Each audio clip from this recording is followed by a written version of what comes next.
In this video, we'll review the execution of Anthony Floyd Wainwright. We will review his case, trial, final words, and last meal. Let's take a look at how he ended up on death row. April 27, 1994, Lake City, Florida. Carmen Gayheart was 23 years old, a nursing student and the mother of 2 young children. That morning, she attended classes at Lake City Community College as usual, but she never made it to pick up her children from daycare. That absence immediately raised concern. When initial efforts by her husband, her father, and several classmates turned up nothing, Carmen was officially reported missing. Unseen by those who loved her, she had been pulled into a nightmare with no way out. While loading groceries into a Ford Bronco in the parking lot of a Winn-Dixie supermarket, Carmen was approached at gunpoint by 2 men, Anthony Wainwright and Richard Hamilton. Only 2 days earlier, Wainwright and Hamilton had escaped from a minimum security prison in Carteret County, North Carolina. Wainwright was serving a 10-year sentence for burglary, and Hamilton 25 years for armed robbery. After their escape, the 2 stole a car and broke into a home, where they took 2 rifles before heading south to Florida. There, in a supermarket parking lot, they found Carmen Gayheart. What happened next would only come to light after it was too late.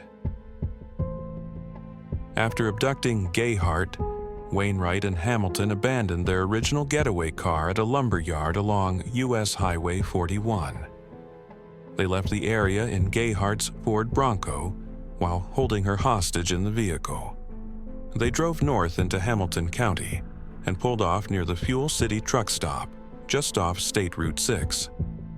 There, in a wooded area behind the truck stop and out of public view, the men stopped the vehicle. In that secluded spot, both men sexually assaulted Carmen. According to later testimony, Wainwright then attempted to strangle her.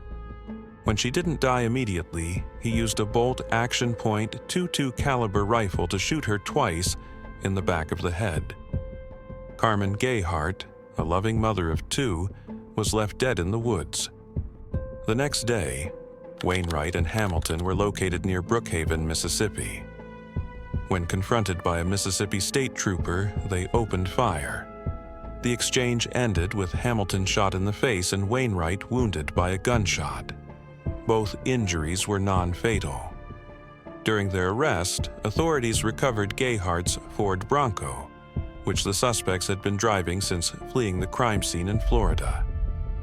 At that time, there was still no sign of Gayheart. Following his arrest, Richard Hamilton waived extradition and was quickly returned to Columbia County, Florida. There, investigators with the Columbia County Sheriff's Office began a formal interrogation about the disappearance of Carmen Gayheart. Hamilton cooperated. He gave a full confession and even drew a map marking the wooded area where Gayheart had been taken, assaulted, and killed. Though he had drawn the map, he could not identify the city or county where the area was located. Hamilton stated that while both he and Wainwright had taken part in the assault, it was Wainwright who had pulled the trigger. On May 2, 1994, a dispatcher with the Hamilton County Sheriff's Office, Tina Wheeler, recognized the area shown on Hamilton's map. She identified it as a location near State Route 6 in Hamilton County. 2 deputies began searching the area. Around 4:30 a.m., in the early stages of the effort, one reported a foul odor. At sunrise, shortly after 7 a.m., they found her. The decomposed remains of Carmen Gayheart were located in the woods behind the truck stop. The Hamilton County Sheriff's Office officially took over the case and transferred the body to the District 4 Medical Examiner's Office in Jacksonville. Following their arrests, both Richard Hamilton and Anthony Wainwright were formally charged with multiple felonies, including first-degree murder, sexual battery, robbery, and kidnapping. In July 1994, a grand jury indicted both men on all counts. the state attorney announced the state's intention to seek the death penalty. He cited several aggravating factors: the premeditated nature of the killing, the sexual assault, the kidnapping, and the victim's age and vulnerability. The case drew widespread attention, both from the public and the media, due to the brutality of the crime. Because of the intense media coverage and difficulty in selecting an unbiased jury in Hamilton County, the trial was moved to Clay County. There, a jury was seated without delay.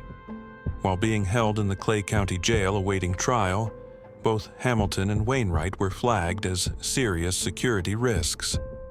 Authorities received intelligence that the men were actively planning to escape, and that their plan may have involved killing a correctional officer in the process. In response, jail officials moved both men into maximum security confinement. Additional precautions were taken. For all court appearances, both Hamilton and Wainwright were fitted with stun belts, electrical restraint devices designed to activate instantly if either inmate showed signs of aggression or attempted to flee. The trials of Anthony Wainwright and Richard Hamilton were held separately but proceeded in parallel.